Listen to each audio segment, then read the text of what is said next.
Hi, I'm Amber Case, co-founder of Geoloqi. I'm Parecki. Geoloqi makes it easy for people to use location in their applications. We wanted to build something that made location useful for people instead of just giving them points. We also wanted to make it easy to use some of the more advanced features of location without having to just do the same thing over and over again or having to build it in-house. So we've made a mobile app and a platform for location sharing, for proximal notifications, for geofencing, and real-time location streaming. So we had stayed for a month in the valley. At that point, we didn't know we were going to stay every night. We were, trying to scramble, and we met, 3 or 4 people a day. We came back. We were exhausted. The deadline was we have to come back to go to Intel to talk about mobile on a panel. And after the panel, we were walking around, and somebody was saying, "Oh, it's Nitin Rai. Oh, he's really just this wonderful mentor for startups. You have to meet him. Oh, he's really hard to meet. Oh, if you meet him, really good things will happen." So I pushed myself through the crowd, and I said, "I have to meet him. I have to meet him tonight." And I said, "Nitin, we need to talk." And he said, "Oh, great, let's have coffee. Oh, wait, oh no, I'm busy on this day and this day." And I said, "If I get this appointment with him, I just have to get it. It doesn't matter if it gets pushed around. It needs to happen in the next 2 days." So I ended up just right with him there. I said, "Schedule this appointment now." So we met a few days later, and I had to meet up in the hills somewhere, and I got there a little bit late, so I sent him a link through Geoloqi. I said, "Here's my location." And what happened is he looked at the app and he saw me on my way, and he said, "Oh, I get what you're doing." And then he said, "Oh, there's a shortcut." And so through push notifications, through him watching my trail, he was able to send me better information about how to get there. So he said, "Oh, you're about to go here? Oh, take a left. Oh, take a right. Oh, and then go through this little road, and you'll be able to get here faster." So I took this shortcut, just following the directions on my phone while he was watching me in real time and correcting my course, and I got there. And by the time I sat down, he said, "Oh, wow, this is useful. I really want to help you guys out." And he just became this champion for Geoloqi. I mean, all of these investors and Thai, and he just started sending it to everybody's phone. And then he said, "Well, you guys should be members of Thai, and you need to pitch at the Thai Portland Seed Fund pitch." And Aaron and I were like, "Well, we can't afford the membership fee. I'm really sorry. Can we pay you in a few months after we close our round of funding?" And he said, and bought us a membership and said, "Just pitch, just go in here," and put us in front of the Portland Seed Fund and said, "Look, you got to pitch, and if you get the Portland Seed Fund, it'll be a really positive thing." We went through some negotiations later, and we asked for a small amount just to get us by, and ended up wanting to put in a lot more. And it was just this great group of people who weren't necessarily just investors. They had gone through it. They were entrepreneurs. And we said, "This is great because we don't want just money. We want intelligent money.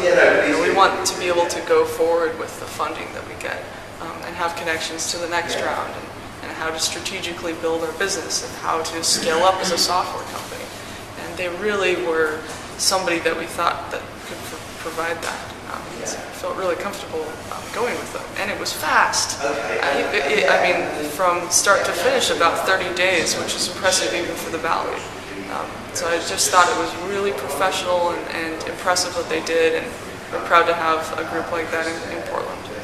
About 3.5 years ago, I had this crazy idea that I wanted to track everywhere that I went and just have a record of it. I'd always traced family road trips with the highlighter on a map and in real time as we go exit by exit. So I don't know where that came from, but as soon as computers started getting smaller and in the shapes of phones, I was like, "Oh, there's got to be a way I can do this automatically now."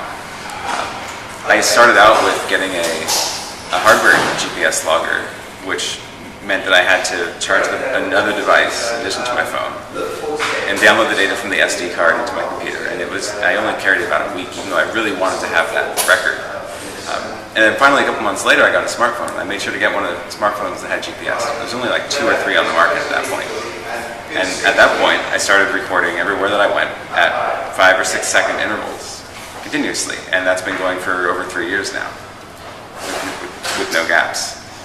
And that's, as soon as I built that, I started realizing that once you have real-time location, once this server knows where you are all the time in real time, you can do neat things like leave notes. You can trigger things to happen, like turn on the lights when you get home. I had that rigged up for a long time, and that's what's been driving us to build this. Because as we started talking about it, people are actually interested in it, and I always thought it was just something that was only I would ever be interested in because it was like super nerdy, but actually. A lot of people were very excited about what we were doing, so we were like, okay, we gotta build this thing and let people use it. The great thing is that the world goes from the nerdiest things become the most mainstream a few years later, so it works out pretty okay to be a nerd. So it ends up being useful technology. I always thought that, I had a lot of kind of flaky friends, so I said, well, I want to set up a thing that says, if the person's not in this place by 10 a.m., send me a text message that says that they're going to be late, calculate based on Google traffic, how late they're actually going to be, or something like that. Or give them a reward.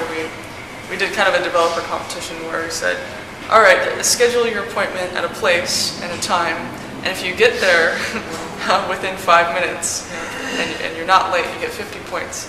If you get there on time and the other person's on time, you get bonus multipliers. You can put some fun game mechanics on life that way, and kind of get rid of this uncertainty in everyday life about where somebody is, and kind of play around with these funny tricks that you can do with location after a while. But it's very complicated on the back end to do that sort of thing, which is why we aren't seeing anybody who does really good real-time location. We made this game called Map Attack to test the servers, and it was basically a bunch of different geofences, really small geofences, 3 per block, and people would get into teams and they would go run through the geofences, and whenever they ran through a geofence, it would turn the color of their team and give them points. And so that was a test to see if we could do real-time kind of a geo game to see if it would actually work out that way. It actually is very suited to be a geo game platform. If some companies said they wanted to create a crazy geo game, it would support that. So as far as we know, no one's been able to make a mobile GPS geo game capable solution yet, which is exciting. So it's a good stress test for the technology.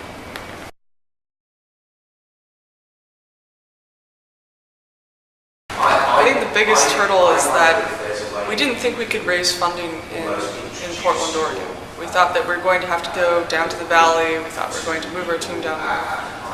That nobody would care or believe about this software here. So we went down to the valley. We said, we're staying here for a month until we get a term sheet. We got our term sheet. We came up here for a TIE Oregon event. And lo and behold, we loved the group. We wanted to be around them more. And we ended up getting funding from TIE and the Portland Seed Fund. And we got more than we asked for in the valley, which is even better.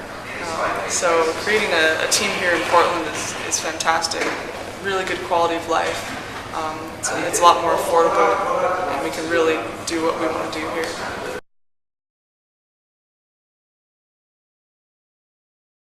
I do the development, heading up development on Geoloqi, do most of the server-side code and managing the people that are working for us now. I'd say something that tripped us up was getting set back in development just because we were spending a month or two instead of building things, working on raising funding, and it's absolutely important. It's also very stressful to be held back in development while you're going around pitching the idea, because you've been selling the idea for a year before that, so it's sort of like rehashing that and not making progress. So it's been a relief to be able to actually get back to focusing on development recently. It's quite early.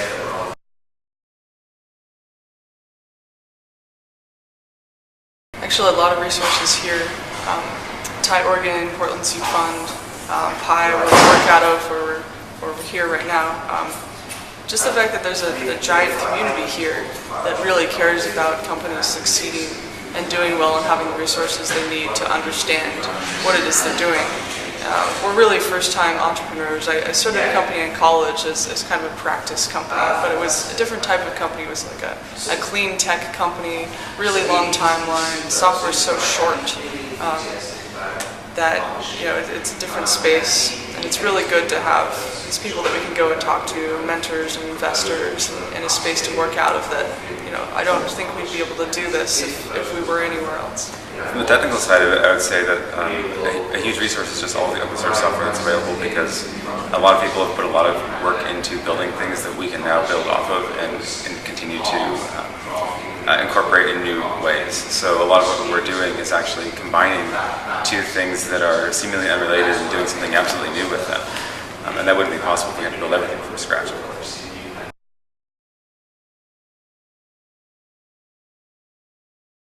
I think there's an abyss in, 30 years ago, people were doing things with GPS and location-based technology, and it cost, $40,000 and $1 million in development, and it was really clunky. And then when feature phones came out, some of them had GPS, but the storefronts for purchasing apps were really bad, and there was still a lot of hardware GPS around. And it just wasn't possible to have GPS in everyone's pockets. It wasn't possible to do location-based technologies. So again and again, we've seen companies fail because they're too early for location-based technologies. They don't understand that the market actually doesn't exist for some of this stuff, and it exists for this other stuff over here. So what we're doing is kind of trying to bridge that and say, you can do this useful thing with location now, and in the future, you'll be able to do something even more useful with location.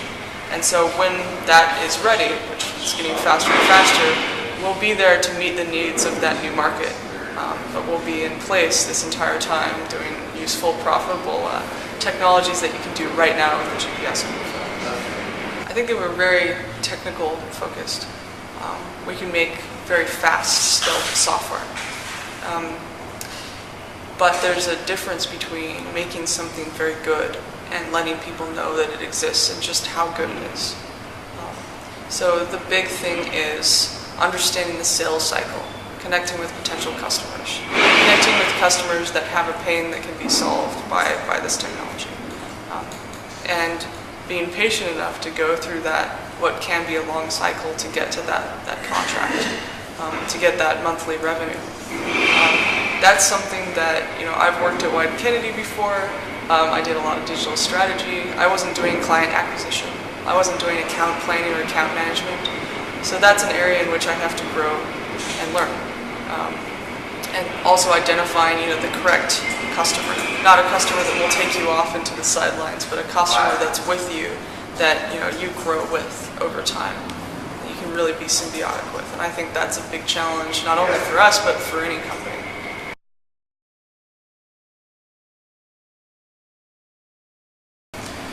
I would say that knowing people find this application that we're building useful is very motivating, because it's something that people say, yeah, I use this every day, or I use it all the time, and it's like, wow, okay, so it's actually important. It's nice to hear that. Yeah, we get emails all the time where a mom is able to watch her kid in a marathon because he sends her a link while he's doing this big running session, and she can send him notes along the way that get pushed to his phone. And that there's this kind of connection that people are having through this technology, where it's not separating people, it's bringing them together and relieving the frustration because they can see where each other are.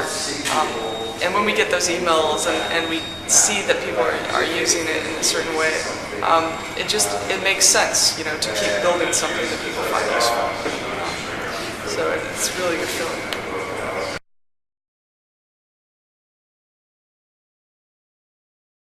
It's really great to see the other startups in Portland that are successful, and to see that they're actually out and doing things and making progress. And I'd say the people at PHP Fog, Urban Airship, Bank Simple, they're all like, it's great to have them around in Portland, because it's very inspiring to have them look up to.